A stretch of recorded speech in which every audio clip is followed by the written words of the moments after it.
the granddaddy of them all on the greatest home format of them all.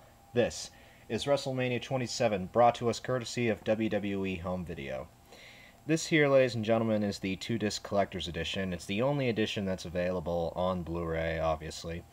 But the difference is between this and the DVD version is that it's just like the 3-disc DVD in that it contains the entire Hall of Fame sequence and a few highlights from the Raw prior to WrestleMania and the Raw post-WrestleMania, but I'll get to that in a second. But looking at the cover here, this is the first WrestleMania release, I believe, that has a slip cover to it.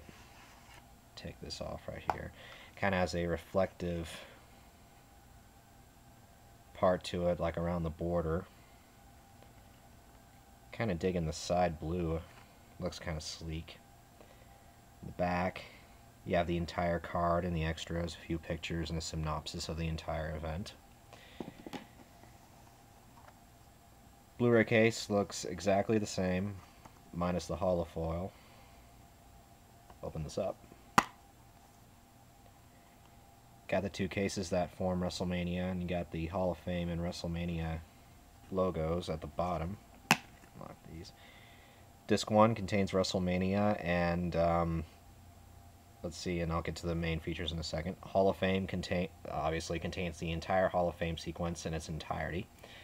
And WWE has kept the tradition of putting a picture of the entire setup and the crowd in the back.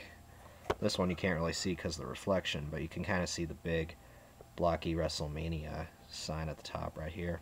I always liked that. It was kind of cool whenever they started doing that for WrestleMania 24. So, put these back.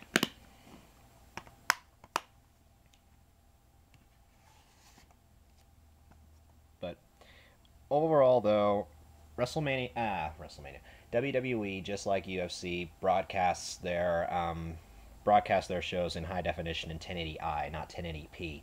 So this Blu-ray isn't going to look, it's not going to look like Planet Earth per se, in that the color isn't going to like blow you away, but it's still pretty solid for a 1080i release, especially the lighting of the entire crowd. You can see details, with every person in the crowd. One feature that really struck me was the black stage in itself that was shaped like a martini glass, if I can put it that way, where the reflection off that was pretty cool, including Alberto Del Rio's Bentley. The image is pretty strong, edges look great, blacks are deep, and really the only time the image really does get it kind of wonky is when it focuses on that cosmic cube screen that floats all over the ring. And but it's just a minor hiccup, and that's how it was when I saw WrestleMania in HD when I saw it live, so it really is no problem. Sound wise, it's in Dolby Digital 5.1. The majority of the sound is kept to the front speaker, including the commentary, and outside of some music cues and sound and some audience noise, the other channels really aren't used that much. The bass is kind of disappointing, to tell you the truth, especially considering like some of the entrance music and the fireworks, but beggars can't be choosers. I mean, it's not like it's, District 9 or something like that where a huge sound stage is really needed. But just a forewarning though, WWE has made some extras to the original program, so if you had the original pay-per-view recorded like on your DVR, don't delete it just yet. From what I caught, there were a few edits to the Cole Lawler match, especially concerning Austin's language and him flipping off Michael Cole during his entrance. For Whom the Bell Tolls, that Triple H came out to, that's been edited out, including Ain't No Grave that Undertaker came out to. That's been replaced with the Undertaker's original theme song, and Triple H comes in with some type of For Whom the Bell Tolls ripoff, which is I can't really say too much about it, but that's probably the biggest disappointment out of the edits of this disc. But I'm glad though that Ain't No Grave was taken out for the Undertaker, because it really did get repetitive when Taker was being stretchered out for so long. And here's a little bit of revisionist editing that they did here. They edit out the crowd booing after the choir's performance for John Cena's entrance, which I thought was kind of funny. But a little bit sad, but it was funny at the same time. But in case also too, if you're wondering, both John Cena and the Miz's pre-entrance videos have their music has been included. So Miz's "Hate Me Now" video is included by Nas, and John Cena's DMX video that's still on. And otherwise else, everything with music licensing has been included. And there's also a highlighted package at the end, that contains highlights from the entire WrestleMania, unlike the original broadcast. Extras, they have a look into the Edge Alberto Del Rio history, which is okay, including it also has the United States title match between Daniel Bryan and Sheamus. That only lasts for a good 7 minutes before it's turned into a lumberjack match. Real shame though that match was left off the card. It really was. I was looking forward to see Daniel Bryan, to be perfectly honest with you guys. And on disc 2, contains the majority of the Raw footage.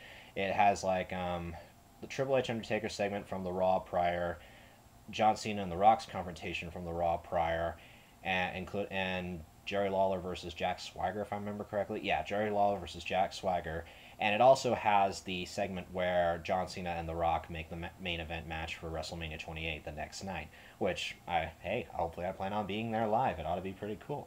So, what else is there? That should pretty much cover all the extras and the edits that they've made. But should you grab this? As a collector of WrestleMania, I grabbed it despite the show being a little subpar, to be perfectly honest. But I'd say the picture quality is pretty solid, just like the previous 3 WrestleManias that have been released on Blu-ray.